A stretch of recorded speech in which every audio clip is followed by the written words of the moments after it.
This podcast is part of the Deluxe Edition Network. To find other great shows on the network, head over to deluxeeditionnetwork.com. That's deluxeeditionnetwork.com.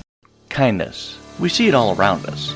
We see it when someone pays for someone else's coffee or holds the door open for another person. We see it in the smallest of gestures, like a smile or a kind word. But it's different when we turn on the news or social media. Oftentimes, what we hear about, what outlets are pushing, is the opposite of kind. Welcome to the Kindness Matters podcast. Our goal is to give you a place to relax, to revel in stories of people who have received or given kindness, a place to inspire and motivate each and every one of us to practice kindness every day. Hello, everyone, and welcome to the Kindness Matters podcast. I am your host, Mike Rathbun. Before we begin, I'd like to point you to the Deluxe Edition Network, that's deluxeeditionnetwork.com, for their podcasts of the month for April. First up, we have Drink O'Clock, which is a podcast interviewing anyone and everything that they find interesting. And drinks may be involved, and some shenanigans may be had. Also on the lineup for Podcast of the Month is the Stephen Crypto Show.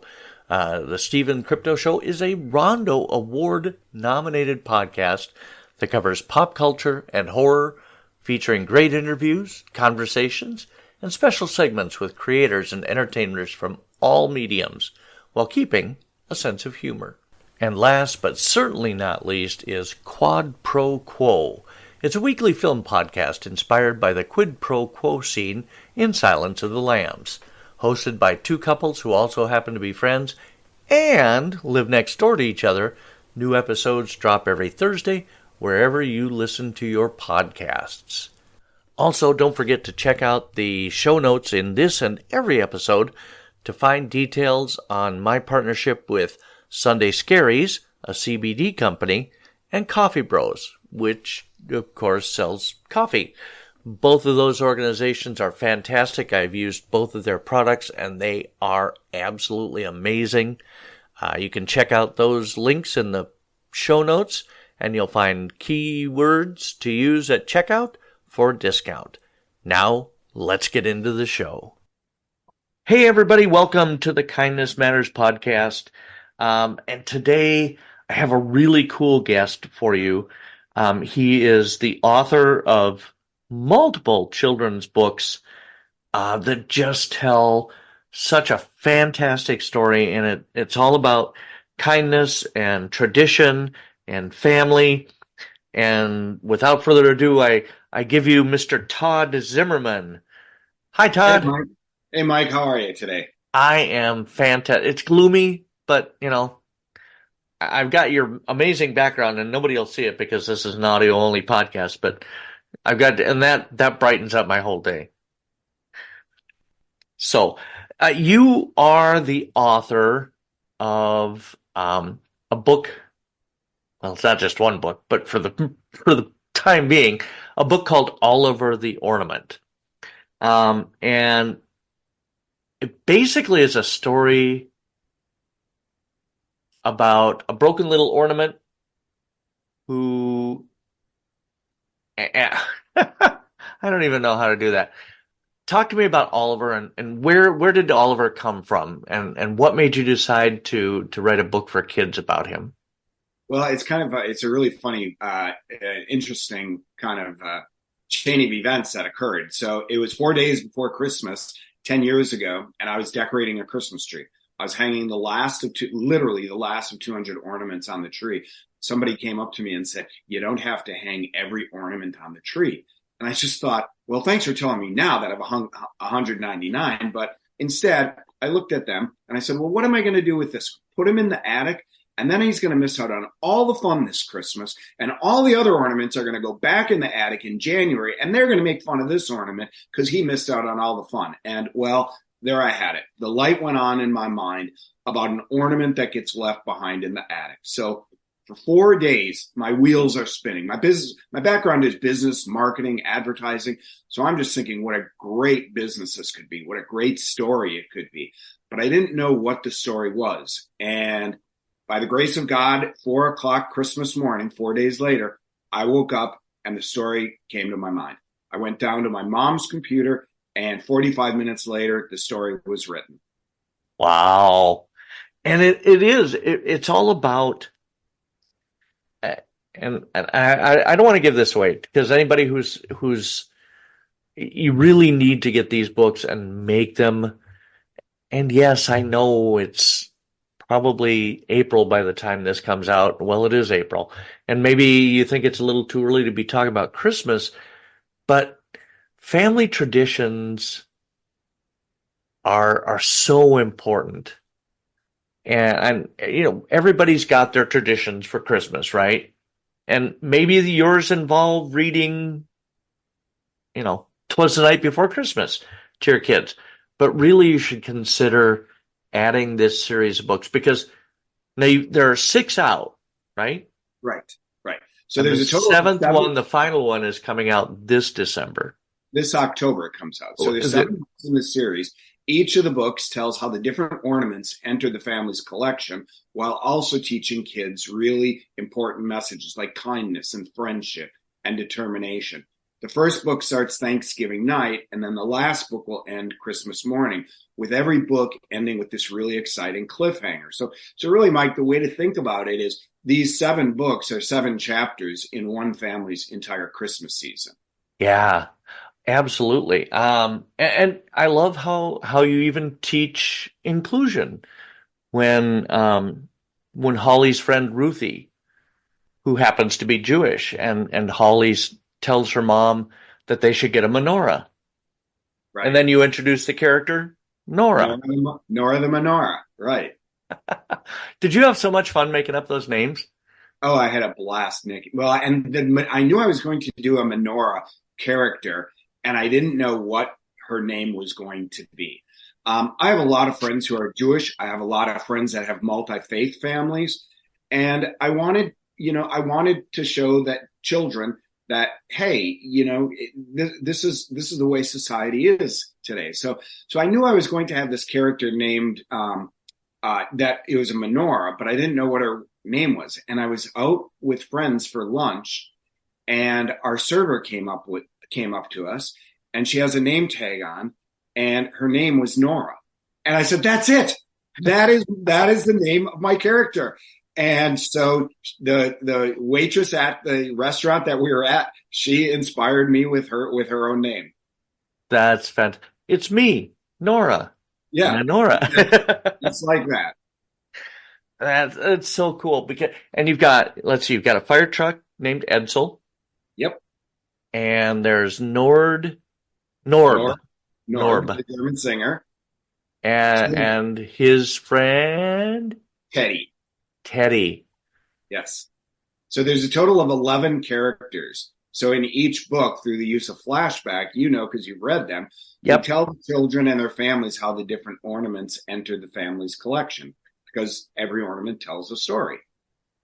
Indeed. And it's so good. I was so, you'd sent me all of the files, and I was just one right after the other. And there's always some kind of problem in each book, and Oliver and his friends, the other ornaments, all get together and fix it somehow, oftentimes defeating the plans of the mean old Nellie. Yes.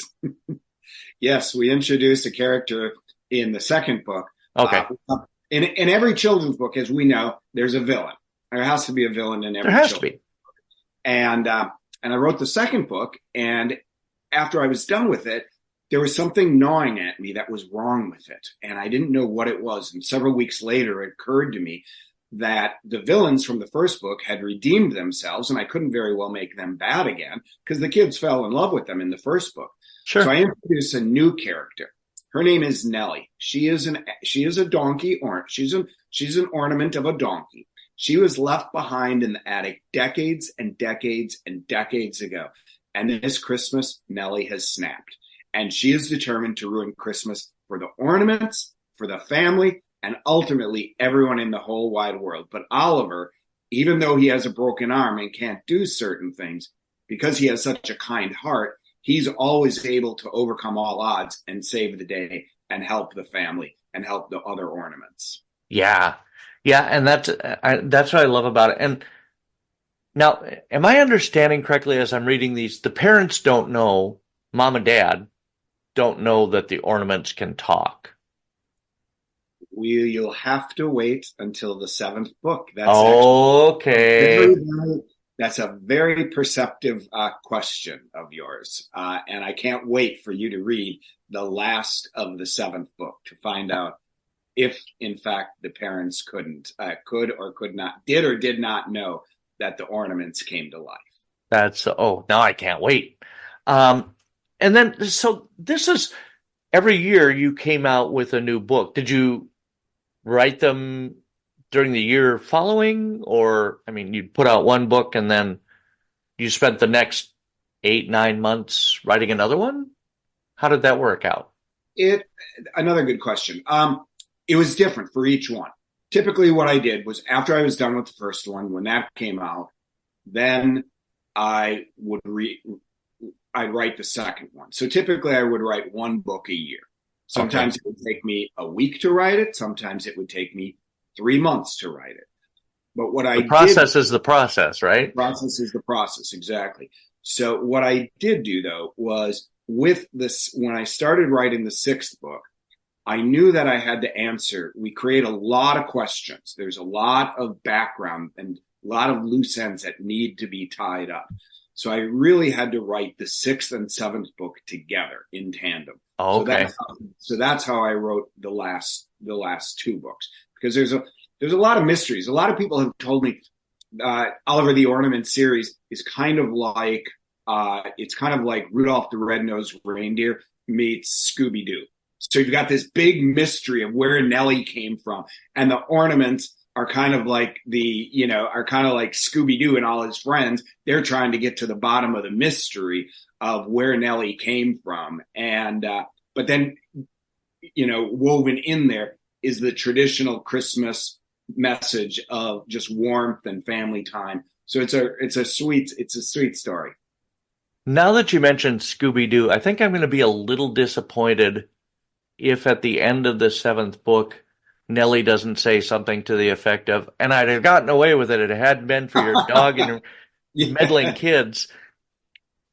But then you said to yourself, Todd, we should do something for other holidays, like the 4th of July. We'll be right back with more of my interview with Todd Zimmerman after this brief message from a Deluxe Edition Network podcast. I'm Chris. And I'm Mel. And together we host the podcast Spoil My Movie. We were watching movies anyway. And we were having in-depth conversations about those movies too.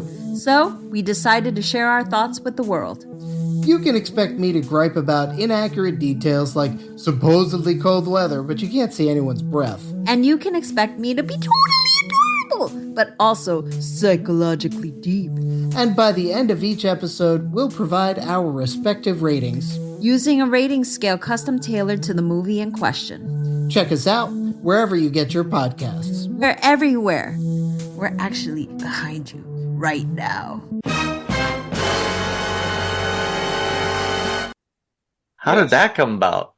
Well, it's funny because after the first book was released, I started getting contacted from school teachers. We have this whole program called Oliver's Day of Kindness that we do in schools. And I started getting comments and contacted by parents and school teachers saying that they love the messages that we're teaching in these books, but they wish that I would write a book with those same lessons that children could read year round. And I just thought to myself, well, it's a Christmas book, so I can't very well compromise the integrity of this brand because, after all, it's Christmas. Right. Ornaments.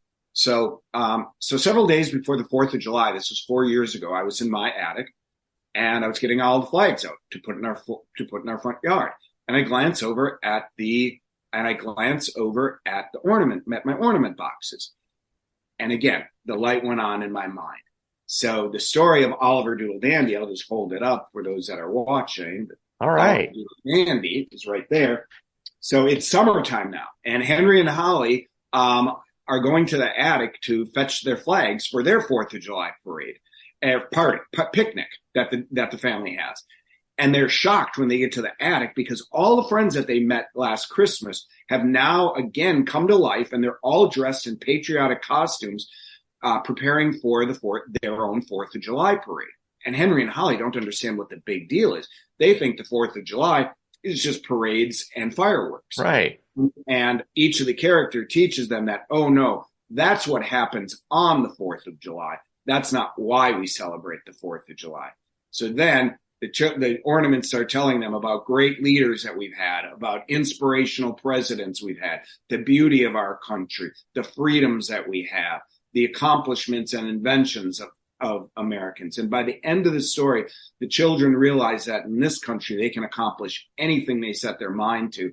And the little boy is dreaming about becoming a firefighter, while the little girl is dreaming about becoming the first person to land on Mars. Nice. Yeah, it was so cool.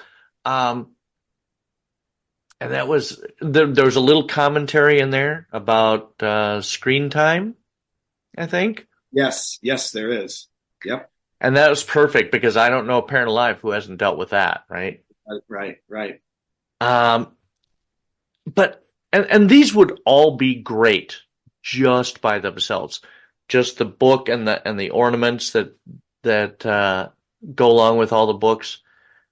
But you have included so many. You've really expanded this whole theme for teachers and schools. Yes. I love in the back of the Oliver Doodle Dandy book, you've got all of the patriotic songs, Yankee Doodle Dandy and what have you, and then you've got some other stuff too. But there's like a whole learning set that goes with this, right? Yes, in fact, I just attended a educators conference last week in Pittsburgh, which was fantastic. We've created a program for schools called Oliver's Day of Kindness, which is going to be held on World Kindness Day. Nice. It's going to involve discussions of kindness, examples of kindness. It's going to be virtual, so children are going to be connected throughout the country. So there's going to be a dialogue between children in California and Florida and Minnesota and Wisconsin talking about kindness. Then we get into an actual story time where the book is projected at the school-wide assembly. We then ask the children what they heard in the story that was kind. There's a lot of examples, as you know.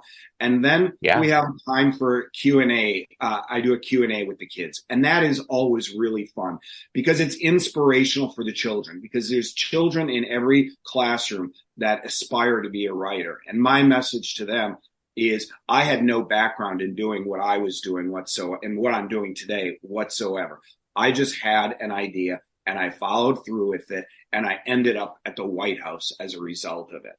So it's a really inspirational point of the assembly. The children then go back to their classrooms. They make cards for hospitalized children. We're hoping to have 100,000 cards made this Christmas for hospitalized kids.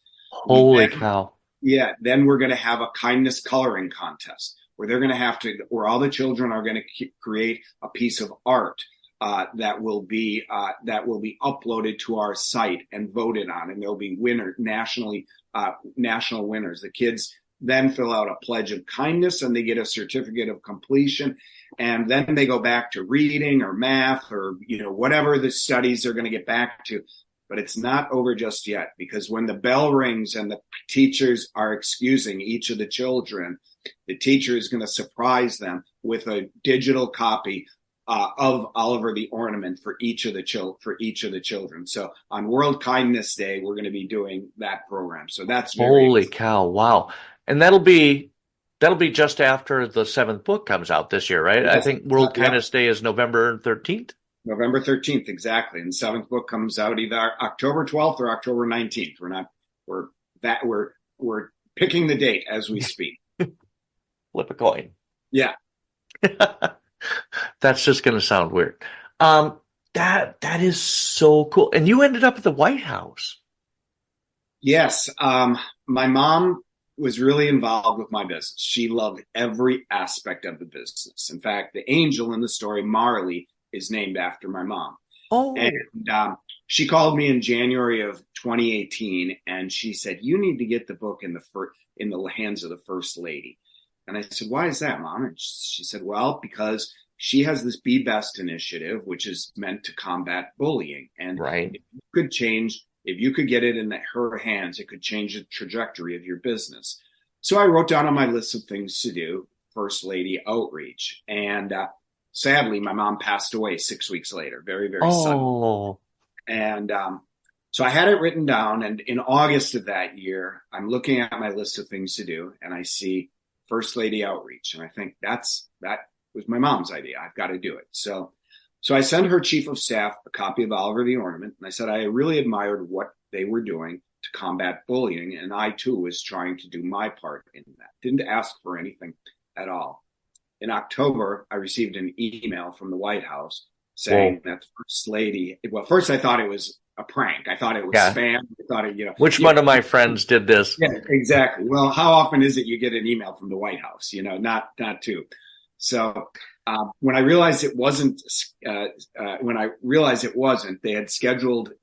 wanted to schedule a discussion with me for the next day, which of course I had. They told me that the First Lady had evaluated over 200 different children's Christmas books, and she had selected Oliver the Ornament to be read at Children's National Hospital in Washington, D.C. Holy cow, that's huge. Yeah, it was amazing. So this is an event that started with Bess Truman. It's completely apolitical, has nothing to do with politics. Right, yeah, no. It's about the kids. And it has been carried out by every single First Lady since.